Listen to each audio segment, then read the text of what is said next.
வல்லவனுக்கு புல்லும் ஆயுதம்பாங்க. வல்லவங்கிறது வந்து என்னன்னா NLP grand master, இப்ப சுப்ரீம் மாஸ்டர் போட்டிருக்குது. எம்டிசிசி முடிச்சாச்சு, நீ டிசிபி சேரணும். எங்க அந்த வல்லவன் போஸ்ட் தான் அந்த எல்லாமே. அது சும்மா நடந்து போறவங்க யாருக்காவது உடம்பு சரியில்லை, மனதளவு சரியில்லைன்னா சும்மா ஏதாவது கையில கிடைச்சா கூட எதையாவது அவங்கள பேசுறா நல்லா இருக்கு அப்படிங்கிறாங்க. நான் ஃபர்ஸ்ட் இந்த கிளாஸ் என்எல்பி முடிச்ச உடனேயே சார் வந்து நம்மளுக்கு தங்க முட்டை விடுற வாத்து கொடுத்துருக்காங்க. அது அந்த வாத்து நம்ம கையில இருக்குது, நம்மளுக்கு ஒன்னொன்னா கிடைச்சிக்கிட்டே இருக்குதுன்னு இவ்வளவு சேஞ்ச் ஆகும்ன்ற ஒரு மோட்டிவேஷனை வந்து எங்களுக்கு உருவாக்குது சார் இந்த கிளாஸ். எம்டிசிசி கிளாஸ் வந்து சார் எங்களுக்கு ஒரு நல்ல ரிலேஷன்ஷிப்பும் சரி, நல்ல ஒரு பாண்டிங்கும் சரி, நல்ல ஒரு மோட்டிவேஷன், சரியான ரூட்டை எங்களுக்கு காட்டிக்கொண்டு வாரீங்க சார். Thank you so much. நிச்சயமா நான் நினைக்கிறேன் சார், உங்களோட கிளாஸ்ல இருக்கிற ஒவ்வொரு உள்ளங்களும் உங்களை வாழ்த்தும், அவங்களோட ஆன்மாக்கள் உங்களை புகழும்.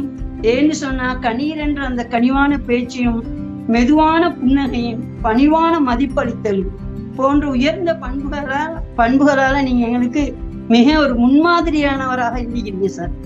உண்மையில இந்தியா மண்ணுக்கு நீங்க கிடைச்ச பெரிய ஒரு பொக்கிஷம் சார். அந்த பெருமை உண்மையிலேயே இந்தியா ஆக்களுக்கு இருக்குது. நான் கூட நினைச்சுக்கிறேன் சார், சாரை நேரடியா இந்தியாவுல கண்டு நாங்க படிக்கணும், நாங்க இந்தியா மண்ணில் பிறக்கலையேங்கிற சில கவலைகள் எனக்கு